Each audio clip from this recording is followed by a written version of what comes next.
오늘 이 시간에는 인생의 태풍을 만났을 때 어떻게 해야 할 것인가에 대하여 여러분들에게 말씀을 드리겠습니다. 얼마 전에 태풍이 우리 지역을 지나갔습니다. 자연에서 발생하는 태풍이라고 하는 것은 중심 최대 풍속이 초속 17m 이상이며 폭풍우를 동반한 열대성 저기압을 일컬어서 태풍이라고 말합니다. 금년에 발생한 태풍 중 어제 우리 지역을 지나간 제13호 태풍 링링은 참으로 무서운 태풍 중에 하나였습니다. 태풍이 발생하면 1953년부터 매년 발생 순서에 따라 호를 붙이고 그리고 알파벳 순으로 미리 만들어 놓은 이름을 붙이는 것입니다. 1978년 이전까지는 태풍이 발생하면 조용히 지나가라는 뜻으로 여성의 이름만을 붙이다가 이것이 성차별이라고 하는 여론에 따라 남성 이름도 그 후에 함께 사용하고 있습니다. 2000년도부터는 아시아 14개국에서 제출한 이름들이 사용되고 있는데 140개 이름을 모두 사용하면 처음 1번부터 그 이름을 또 붙이게 되는 것입니다. 그러나 그 중에 피해가 막심했던 태풍의 이름은 다시 사용하지 않습니다. 예를 들어서 우리나라에 큰 피해를 주었던 사라호, 매미, 볼라덴, 그리고 어제 지나갔던 이제 링링, 이런 이름은 다시 사용하지 않게 됩니다. 우리나라에서 제출했던 태풍의 이름은 개미, 나리, 장미, 나비 등이고 북한에서는 기러기, 도라지, 민들레 등의 이름을 제출했습니다. 어제 우리 지역을 강타하고 지나간 이 링링이라고 하는 태풍의 이름은 홍콩에서 제출한 이름이고 이 이름의 뜻이 뭘까 하고 살펴보았더니 놀랍다, 놀라워라고 하는 뜻을 가진 여성의 이름이었습니다. 그런데 이름과는 달리 정말 많은 피해를 주고 이제 어제 저녁 늦게 한반도를 빠져나갔습니다. 사랑하는 주안의 성도 여러분, 자연계에 태풍이 있듯이 우리 인생의 삶에도 태풍이 있습니다. 내 삶에 불어닥친 태풍은 무엇입니까? 이런 것들입니다. 어느 날 순식간에 직장을 잃게 되고 또 잘 되었던 사업이 망하게 되고 사랑하는 사람과 사별을 하고 이별을 하는 것은 태풍입니다. 또 건강했던 여러분 자신에게 중병이 선고되었다든지 혹은 육체의 어떤 지체 하나가 상실되면 그것도 여러분에게 있어서는 중대한 인생의 태풍입니다. 어디 그뿐이겠습니까? 사람들에게 미움을 받고 멸시받고 무시받고 따돌림을 당하고 인격적 모멸감을 당하는 것도 나름대로의 작은 혹은 어떤 분에게는 큰 태풍이 되어 여러분을 고통스럽게 할 수 있습니다. 그런데 이 태풍이라고 하는 것은 미리 예고됩니다. 발생 시점부터 제 몇 호라고 하는 이름이 붙고 그리고 또한 각 나라에서 제출한 여러 가지 이름들이 붙여지게 됩니다. 그리고 태풍의 위력은, 세력은 어떠할 것인가, 그리고 또 어느 지역을 통과하게 될 것인가 사전에 예측하여 발표를 하게 됩니다. 그래서 어떤 태풍이 불어와도 만반의 준비를 잘 갖춰놓게 되면 물론 힘들고 어렵고 피해도 입겠지만 그래도 모든 것을 잘 극복해 나갈 수 있는 그런 상황이 될 수 있다라고 하는 것을 우리는 실제로 경험하고 있습니다. 이번 태풍도 한반도에 상륙하기 며칠 전부터 얼마나 매스컴에서 우리들에게 얘기를 했습니까? 이번 태풍은 이런 위력으로 올라옵니다. 사전에 이런저런 대비를 충분히 하셔야 합니다 라고 24시간 내내 KBS를 통하여 재난방송을 하지 않았습니까? 그래서 미리 만반의 태세를 갖추어 놓은 상태였기 때문에 그나마 이 정도 피해를 내고 이제 태풍은 순수히 물러갔다, 이런 생각을 하게 됩니다. 오늘 성경에도 보면 사도 바울이 로마에 가다가 태풍을 만나게 되지 않습니까? 그런데 이 태풍은 미리 예고된 태풍이었습니다. 왜냐하면 떠나는 시기가 10월 초순경이었기 때문에 그 지역에는 태풍이 이제 생기는 그런 시점이었고, 또 하나님께서 이미 사도 바울에게 그곳을 지나가다가 엄청난 태풍을 만나게 될 것이라고 하는 예고를 해 주셨지 않았습니까? 그러니까 미리미리 잘 준비하면, 거기에 걸맞는 대비를 하게 되면 피해를 입더라도 우리가 최소한의 피해를 입고 또 많은 것을 얻을 수 있다라고 하는 것을 깨닫게 됩니다. 오늘 본문의 말씀을 제가 간략하게 설명을 드리면 이런 내용이 기록되어 있습니다. 사도 바울이 이스라엘에서 하나님의 말씀을 선포하다가 유대교의 교인들과 대제사장들과 장로들에게 고소를 당했습니다. 총독에게 고소를 했습니다. 그 고소한 내용은 세 가지였습니다. 먼저는 군중 소란죄, 그리고 성전 모독죄, 그리고 또 하나는 이단을 전파한 죄. 이 세 가지 죄목을 뒤집어 씌워서 새로 부임했던 베스도 총독에게 이제 고소를 했던 것입니다. 그래서 사도 바울을 제거하려고 했던 것이지요. 그러나 당시는 로마 제국 시대였습니다. 다행히도 사도 바울은 로마 시민권을 가지고 있었습니다. 그래서 그는 이제 이런 얘기를 하게 됩니다. 상소를 하게 되는데, 나는 로마 시민권을 가졌으므로 최종적인 법의 판결은 로마의 가이사, 곧 황제 앞에 가서 받겠노라, 이렇게 상소를 했기 때문에 사도 바울은 지중해를 건너 이제 저 로마에까지 가게 되는 것입니다.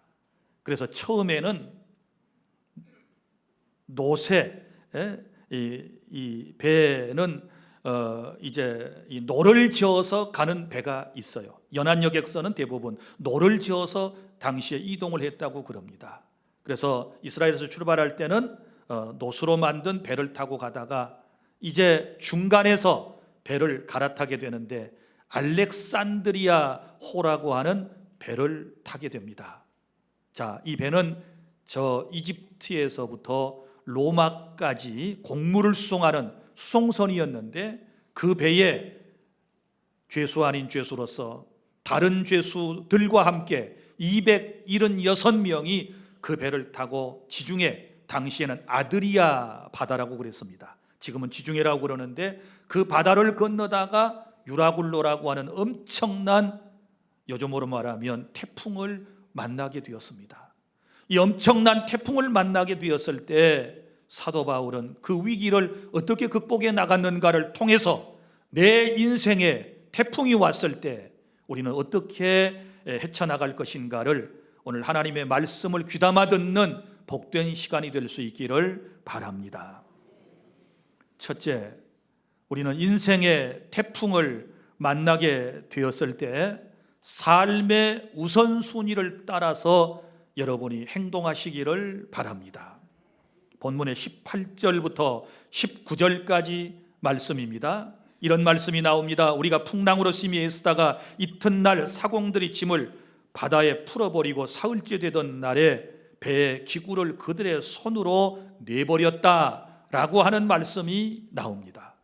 사람은 위기의 순간에 가장 소중한 것이 무엇인가를 그때서야 깨닫게 되는 것입니다.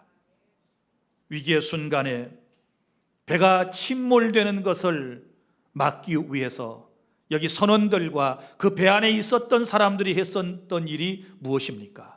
그것은 배 안에 곡물을 내버리는 것과 배 안에 있었던 모든 기구들을 아낌없이 바다에 던지는 것이었습니다. 생각해 보면 얼마나 다 소중한 것들입니까? 그렇지 않습니까? 곡물은 사람이 먹어야 삽니다. 배의 여러 가지 기구들은 항해하는 데 전적으로 필요한 것이 아니겠습니까? 그런데 막상 유라굴로라고 하는 큰 태풍을 만나게 되었을 때 이런 물질적인 것은 생명에 대하여 아무런 도움도 주지를 못했습니다.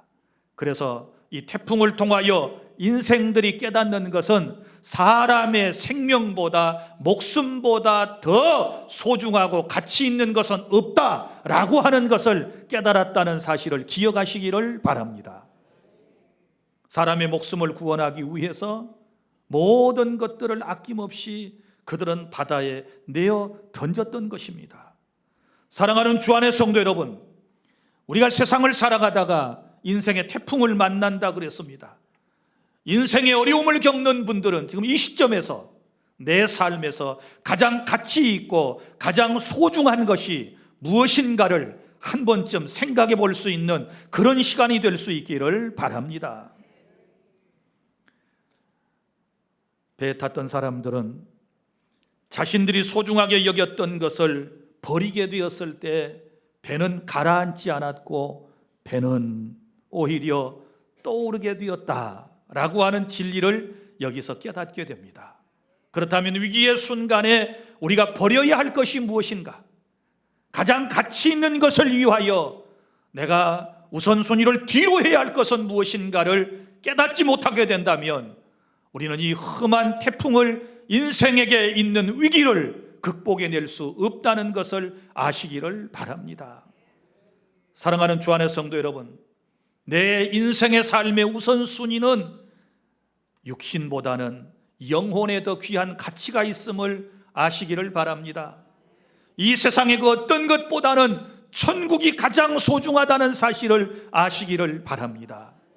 천국은 누가 갑니까? 구원받은 사람만이 천국에 갈 수 있습니다. 나를 천국으로 인도하시기 위하여 하나님은 나를 사랑하셨고 독생자 예수님을 이 땅에 보내셔서 피를 쏟고 죽으심으로써 나를 구원하여 천국 가는 길을 내게 주님께서 보여주셨고 열어주셨고 예수님을 믿음으로 그 나라에 가게 하셨다면 이것이 내 삶에 있어서 가장 가치 있고 소중한 것이라는 것을 깨달을 수 있기를 바랍니다.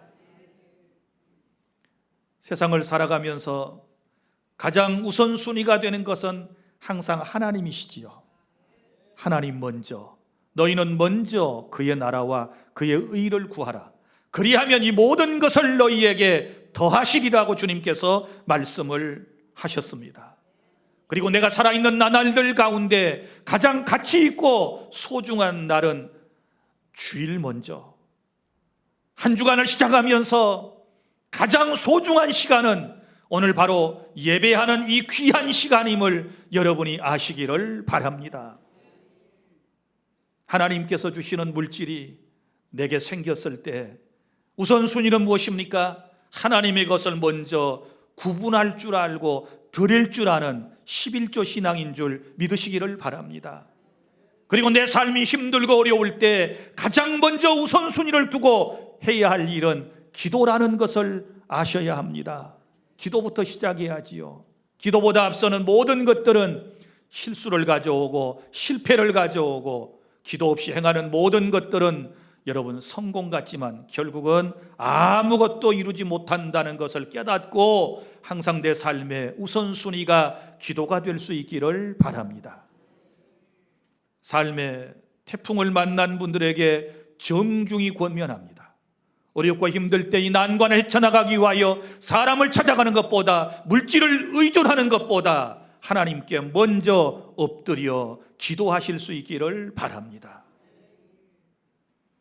그리고 우리는 자신의 어떤 쾌락보다도 항상 하나님의 일을 먼저 할 수 있는 이런 우선순위가 있어야 하는 것이고, 나의 유익을 구하기보다는 타인의 유익을 먼저 생각하고 내 개인의 유익보다는 교회 공동체와 이 사회 공동체의 유익을 구할 줄 알고 거기에 따라서 행동할 수 있는 그런 신앙인이 될 때 우리는 이 태풍과 같은 삶의 어려움을 극복해낼 수 있음을 믿으시기를 바랍니다. 그러므로 삶의 우선순위를 어려운 분들은 지금 이 시간에 정하고 내가 먼저 해야 할 일이 무엇인가를 깨닫고 그것을 실천에 옮기심으로써 모든 인생의 위기를 극복해 나가는 지혜로운 주 안의 모든 성도 여러분들이 다 되실 수 있기를 바랍니다. 그 다음에 둘째는 우리가 인생의 태풍을 경험하게 되었을 때 극복할 수 있는 비결은 하나님의 말씀을 믿고 평안한 마음을 항상 가지시기를 바랍니다. 오늘 말씀 20절부터 26절까지 말씀해 보면 사도 바울이 풍랑을 만난 그 배 안의 사람들에게 안심하라고 권면하는 말씀이 나옵니다. 자, 바울 자신이 그 태풍 가운데서도 평안한 마음을 가지고서 지금 권면하는 것입니다. 두려워하지 말라고 지금 얘기를 하고 있습니다. 자, 그러면 어떻게 바울은 그런 마음을 가질 수 있었을까요? 오늘 말씀 23절, 내가 속한 바 곧 내가 섬기는 하나님의 사자가 어젯밤에 내 곁에 서서 말하되, 바울아 두려워하지 말라. 내가 가이사 앞에 서야 하겠고 또 하나님께서 너와 함께 항해하는 자를 다 내게 주셨다 하였으니 그러므로 여러분이여 안심하라. 나는 내게 말씀하신 그대로 되리라고 하나님을 믿노라. 아멘. 태풍을 경험하시는 분들, 인생이 힘든 분들, 이 삶의 어려움 속에서 들려지는 하나님의 음성을 귀담아 들으실 수 있기를 바랍니다. 우리가 어려움을 만나면 사람들이 안절부절합니다. 어찌할 바를 몰라 방황하고 이리 뛰고 저리 뛰는 사람들의 모습을 볼 수 있습니다. 그래서는 문제가 해결되지 않습니다. 그럴 때일수록 하나님께서 우리에게 들려주신 말씀을 경청하고 그 말씀을 믿고 우리의 마음속에 평안함을 유지했을 때 우리는 인생의 태풍을 극복해낼 수 있음을 믿습니다. 지금 우리에게 필요한 것은 하나님의 말씀입니다.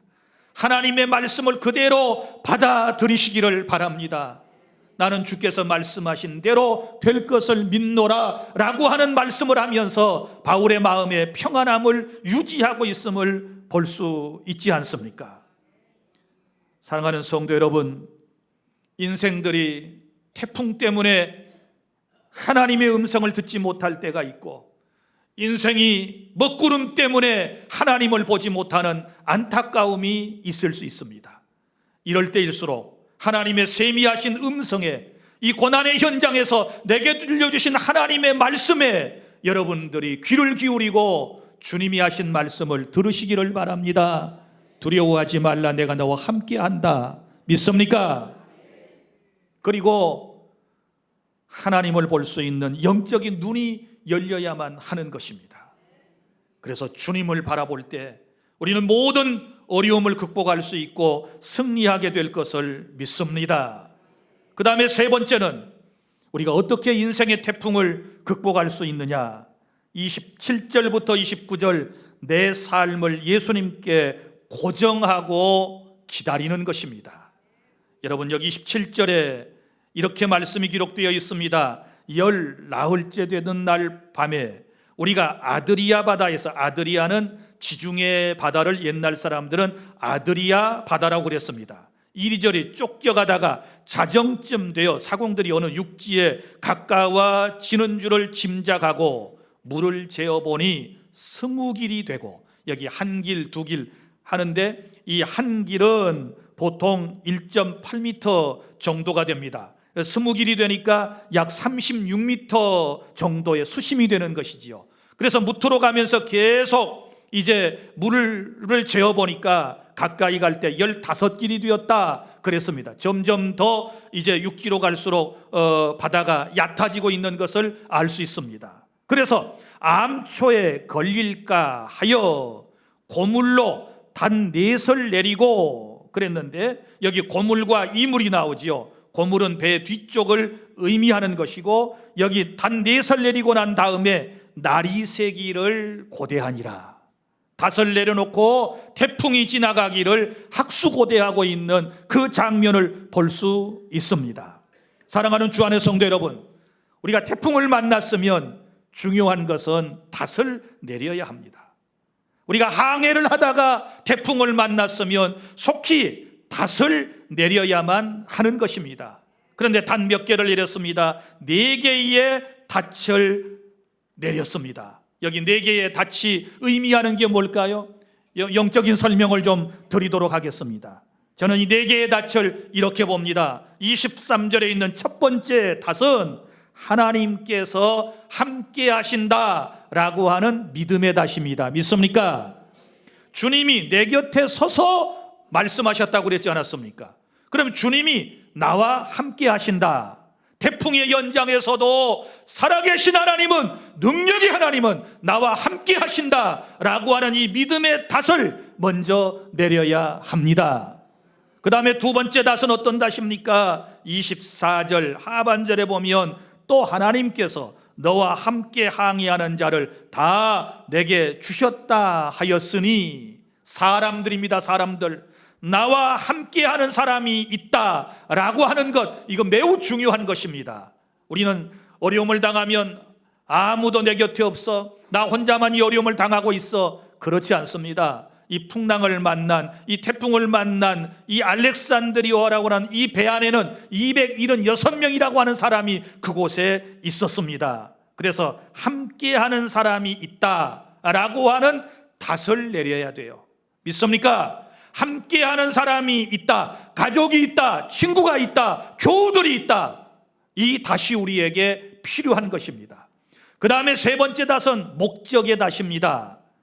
24절, 자, 내가 가이사 앞에 서야 하겠고 이렇게 말씀을 하지 않습니까? 무슨 얘기입니까? 지금 사도 바울은 어디를 향하고 가고 있습니까? 로마를 향하여 가고 있습니다. 뭐하러 가고 있습니까? 가이사 왕제에게 최종 판결을 받기 위하여 가고 있지 않습니까? 그러면 그가 지금 살아야 할 목적이 무엇입니까? 그는 가이사 앞에 서는 것입니다. 이처럼 우리가 어떤 어려움 속에서도 분명한 목적을 가지면, 삶의 의미를 깨닫고 살아가면, 여러분, 그것이 닷이 되어서 그것이 내 인생을 붙들어준다라고 하는 사실을 믿으시기를 바랍니다. 그래서 목적의 닷이 필요하고, 그 다음에 네 번째 닷은 어떤 닷일까요? 25절에 약속의 닷, 나는 하나님의 말씀하신 대로 그대로 되리라고 믿습니다 라고 하는 하나님의 약속의 닷을 여러분이 내리셔야만 하는 것입니다. 그러면 여러분, 이 배는 안전하게 보호를 받을 수가 있는 것입니다. 그래서 이 뱃사람들이 이 태풍 중에서도 닷을 내리지 않습니까? 4개의 닷을 내렸어요. 우리는 여러분, 소망의 닷을 예수 그리스도에게 항상 고정해야 될 줄로 믿습니다. 태풍이 불면 예수님에게 닷을 내려야 돼요. 소망의 닷을 내리고 여기 나리새기를 고대하니라 라고 말씀하신 것처럼 빨리 이 태풍이 지나갈 것을 고대하면서 기다리는 것입니다. 여러분, 태풍은 아무리 세차게 불어도 몇 시간 후면 반드시 지나가도록 되어 있습니다. 우리가 링링이라고 하는 태풍 때문에 엄청 긴장하고 준비를 했는데 몇 시간 되니까 우리 지역을 거쳐서 갔어요. 지나갔어요. 아무리 어려운 인생의 태풍, 고통과 고난과 위기도 다 지나간다는 사실을 믿으시기를 바랍니다. 지금은 인생의 태풍을 만났으면 닷을 내리고 고정하셔야 할 시간이에요.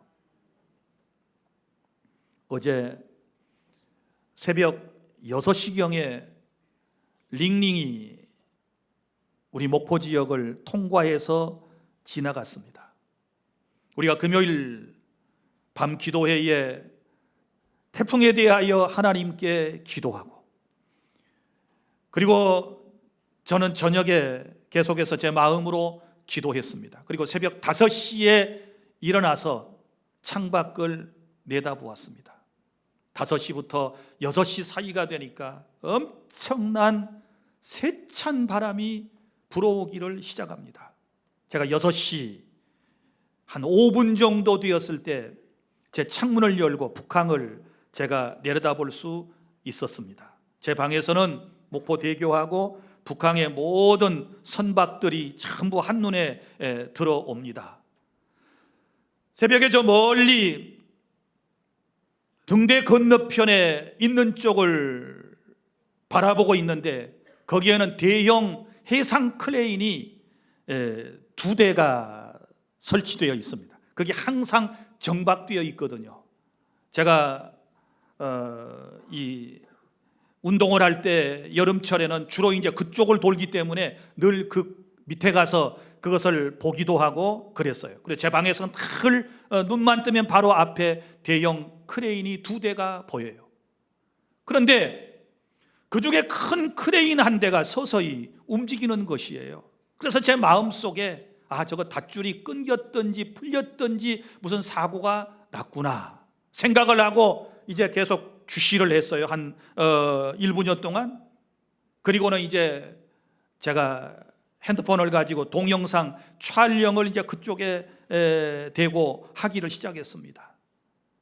제가 예측했던 대로 줄이 끊겼는지 풀렸는지 이 대형 크레인 3,700톤급 정도 되는 이 엄청난 해상 크레인이 계속 밀려가는 거예요.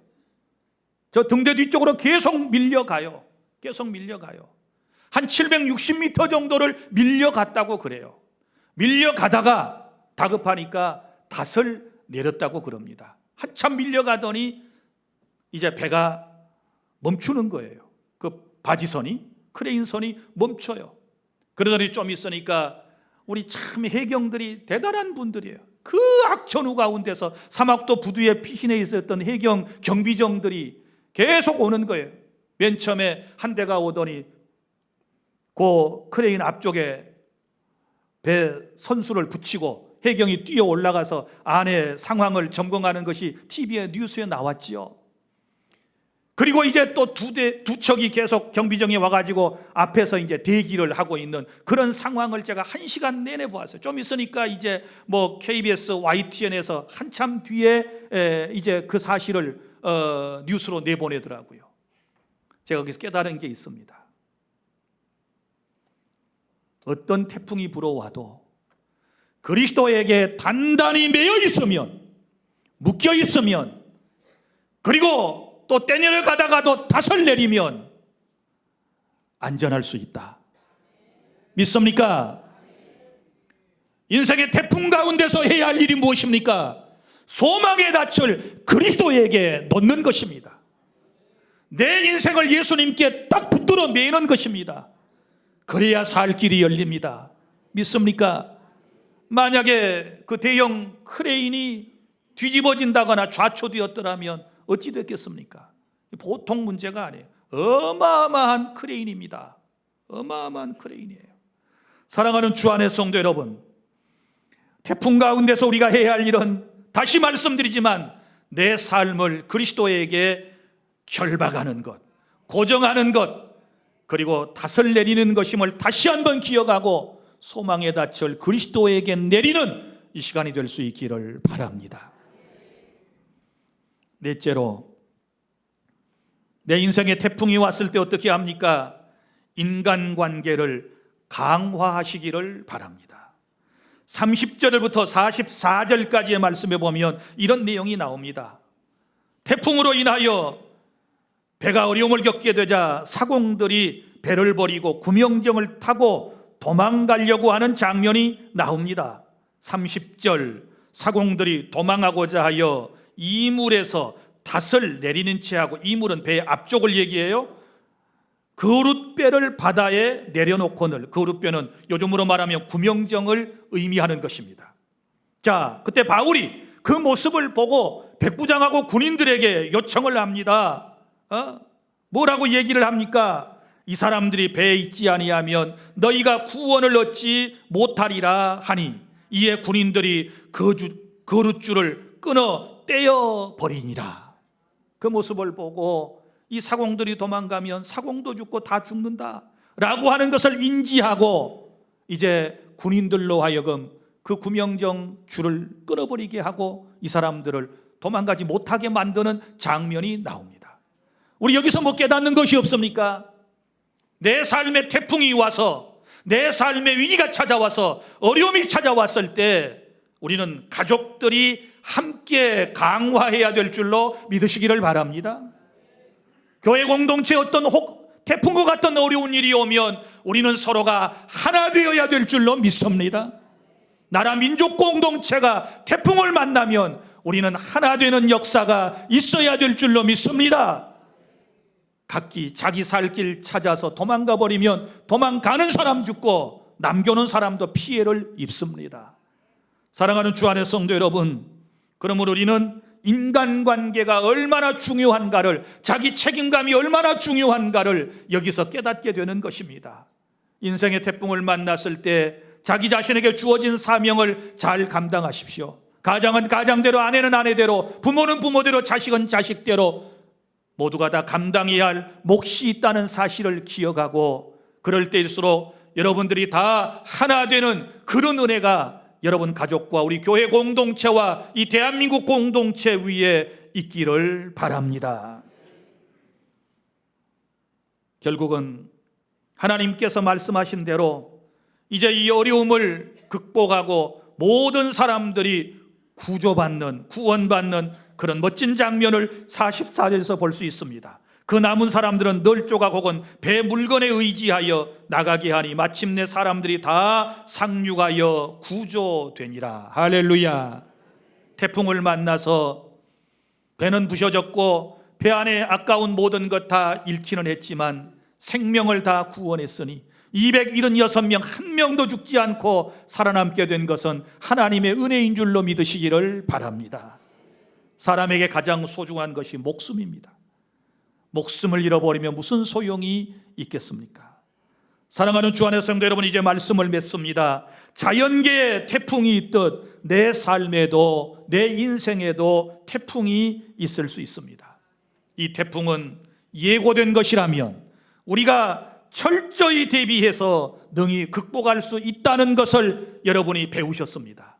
이제부터 우리가 태풍의 현장에서 어떻게 해야 할까요? 우선순위를 따라 행하시기를 바랍니다. 지금 이 어려울 때 내가 무슨 일부터 해야 할 것인가를 여러분이 결정하시고 그대로 행하면 태풍을 극복할 수 있습니다.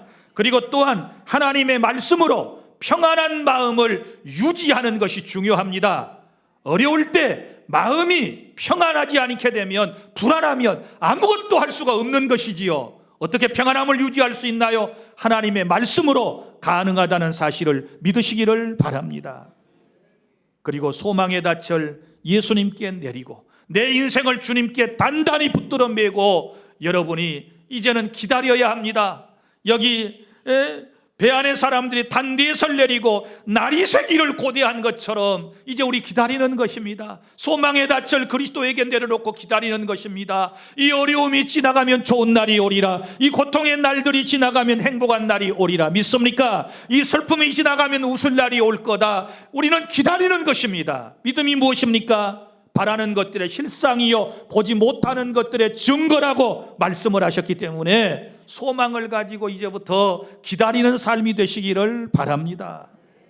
그리고 우리 모두가 하나 되어 극복해 나가야 하는 것입니다. 혼자서는 힘들지요. 가족들과 함께 기도하십시오. 힘드시지요? 교회 공동체 식구들과 함께 어려움을 극복해 나가기 위하여 하나님께 엎드리고 도움을 요청하고 서로서로 지지해주고 격려함으로 인생의 어떤 태풍을 만났던 다 극복해 나가는 우리 주 안의 모든 성도 여러분들이 되시기를 바랍니다. 기도하겠습니다.